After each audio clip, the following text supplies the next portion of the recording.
Film dimulai ketika terlihat sebuah keluarga yang sedang sarapan bersama. Keluarga tersebut terdiri atas ayah, ibu, dan anak mereka yang bernama Wei Yihang. Yihang merupakan seorang anak introvert yang menderita kanker atau tumor pada otaknya. Setelah sarapan, seseorang tiba-tiba saja datang dengan terburu-buru. Setelah dibukakan pintu, ia lalu masuk dan mencari toilet. Pria tersebut bernama Xiaowu. Xiaowu merupakan seorang pemilik toko wig depan rumah sakit, sekaligus relawan kanker atau tumor. Selesai di kamar mandi, Xiaowu lalu menghampiri Yihang yang sedang bermain game dan bertanya mengapa ia tidak membalas pesannya. Lalu ia memberikan undangan sebuah acara. Xiaowu mengajak Yihang ke sebuah acara cosplay yang akan dilaksanakan di sebuah atap gedung. Namun Yihang menolak undangan tersebut lalu pergi ke kamarnya. Di kamar, Yihang merenungi hidupnya. Dalam lubuk hatinya, ia sangat ingin hidup normal. Yihang akhirnya datang ke acara cosplay tersebut. Di sana, Xiaowu langsung memberikan wig badut lalu segera menaik ke tangga untuk melihat acara tersebut. Di sana, Yihang melakukan video call dengan ibunya memperlihatkan suasana di acara itu. Terlihat Yihang cukup terhibur dengan acara tersebut. Tak lama kemudian ia tak sengaja menabrak cosplayer kostum katak dan membuat ponselnya jatuh ke dalam kostum katak tersebut. Yihang lalu berusaha untuk mengambil kembali ponselnya dengan memasukkan tangannya ke kostum itu.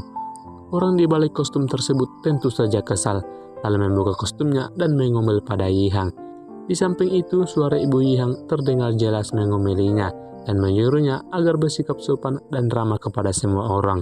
Menyuruhnya untuk bersosialisasi, kata dokternya. 你看啊，我手机掉进去了，我拿一下啊。 马上，等会儿。你瞎摸什么呀你？我觉得这些孩子都挺可爱的呀，你怎么说人是怪胎呢？行，你再说一遍。妈，我说你先挂。跟你说一遍，甭管别人是不是怪胎，你一定要注意礼貌。接你啊。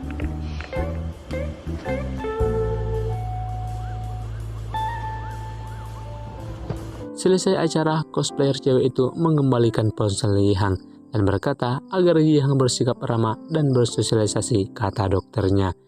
Yihang lalu mengambil ponselnya dan pergi begitu saja tanpa memperdulikan si cewek itu. Si cewek langsung berkata, dasar anak mami. Yihang akhirnya pulang bersama ibunya menggunakan mobil. Tak lama kemudian ibunya melihat si cewek yang sedang memperbaiki motornya yang mogok. Ia lalu memanggilnya dan memberikan tumpangan. Di mobil, ibu Yihang bertanya siapa nama gadis itu. Yang dijawab si cewek, Ma Xiaoyuan. Ia lalu menyuruh Yihang untuk berkenalan dengan si cewek itu. Yihang pun akhirnya berkenalan. Ia juga memberitahu tentang tumor di otaknya. Xiaoyuan yang mendengar itu menjawab dengan santainya bahwa ia sudah merasakan tumor itu sejak baru berusia 5 tahun. Mendengar hal itu, Yihang hanya terdiam.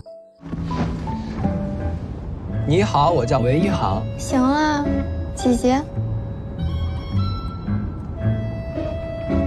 起的，我5岁就2级了好吗？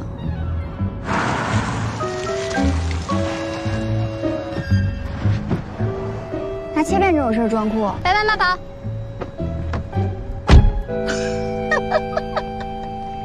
给怼了。 别笑了，什么？ Di kamar, Yihang membuka akun media sosial milik Xiaoyuan dan mendapati si cewek sedang melakukan eksperimen membuat minuman dengan rasa yang aneh.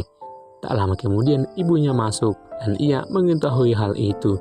Yihang lalu berusaha menjelaskannya, namun ibunya berkata tidak masalah. Keesokan harinya terlihat Yihang kembali ke tempat kemarin, namun kali ini ia menghadiri sebuah acara motivasi bagi para penderita kanker. Dan Xiaoyuan juga terlihat menghadiri acara tersebut. Satu persatu mereka disuruh maju ke depan untuk memberikan motivasi. Dan tiba giliran Yihang. Ia lalu naik dan bukan motivasi yang ia berikan, justru sebuah keluhan dan penyesalan. Orang-orang yang berada di sana tentu saja kesal atas ucapan Yihang barusan.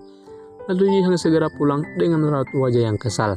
Bahkan pertanyaan ibunya ia tidak gubris sama sekali dan langsung masuk ke kamarnya.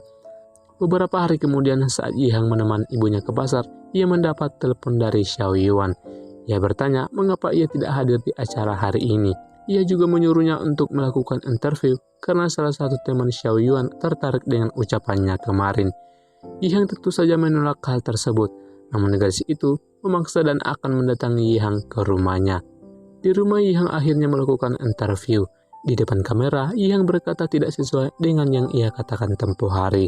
Lalu gadis itu menenangkannya dan menyuruhnya untuk mengatakan apa yang ia katakan hari itu. Yihang tentu saja menolak karena merasa akan dicap negatif oleh orang-orang.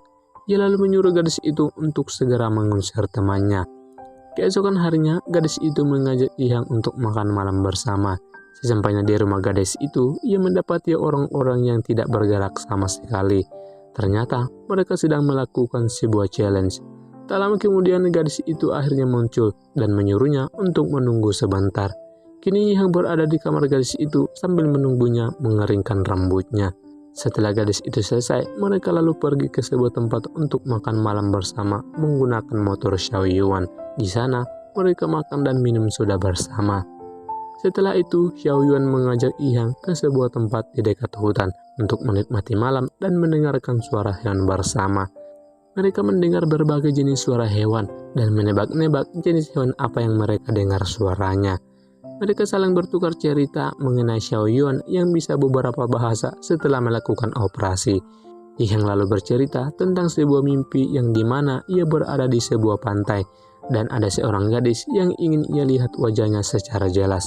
Gadis itu lalu berkata, mungkin itu bukan mimpi, tapi dunia paralel, di mana di sana mungkin ia hidup dengan normal dan bahagia, serta suka berpetualang.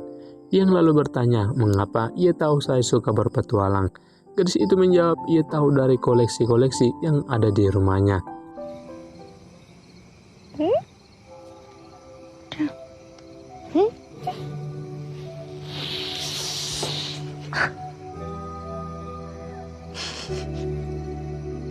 有一个地方肯定有一个没有生病的你。生病之后，我觉得，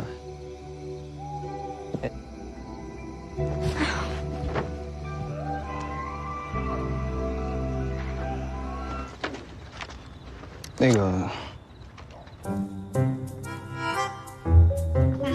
到了给你发微信。哎呀，还要不要吃点什么？我可疯了儿子。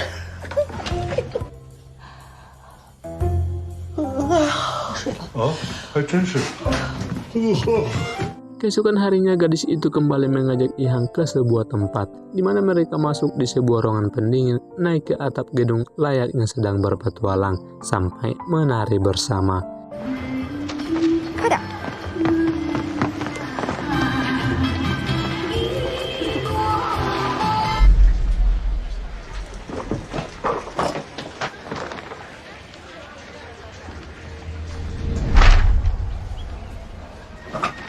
你看到未来就这儿。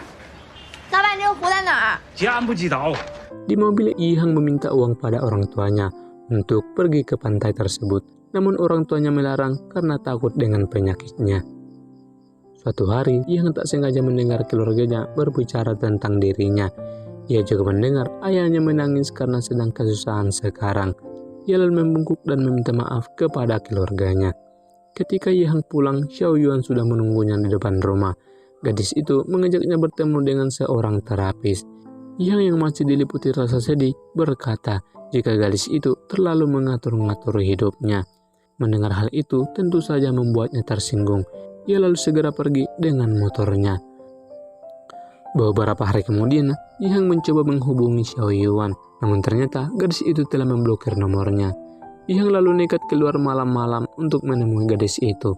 Namun sebelum itu, ia mampir ke sebuah tempat untuk minum secangkir alkohol. Sesampainya di rumah gadis itu, ia lalu turun dan memanggil-manggil nama gadis itu, meskipun saat itu sedang hujan deras. Xiaoyuan akhirnya muncul. Di sana, Yihang meluapkan seluruh isi hatinya. Gadis itu lalu menyeretnya melihat seorang ibu tua yang terus menunggu anaknya yang sudah lama hilang. Ia berkata, masih ada orang yang menderita dibanding kita. Setelah itu, Yihang tiba-tiba saja berkata bahwa ia menyukainya. Di bawah guyuran hujan deras, mereka berpelukan saling menyalurkan perasaan mereka masing-masing. 这个。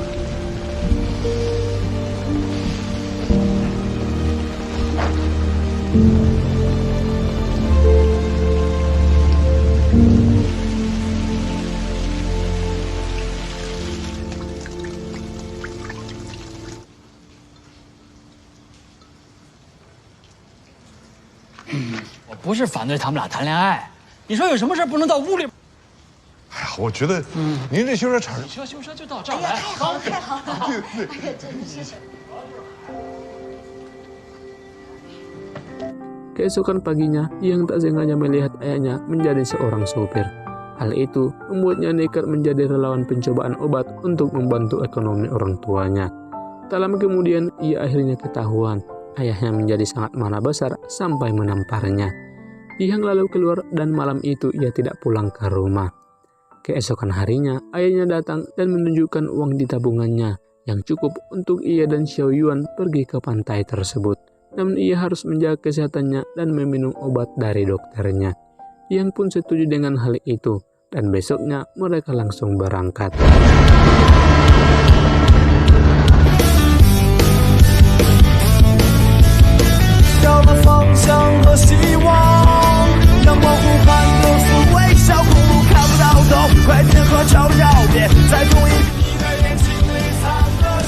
Yang 是不合群。我一直没问你。 Di kereta, Xiao Yuan tiba-tiba saja jatuh pingsan dan harus segera dilarikan ke rumah sakit. Hal itu membuat perjalanan mereka dibatalkan.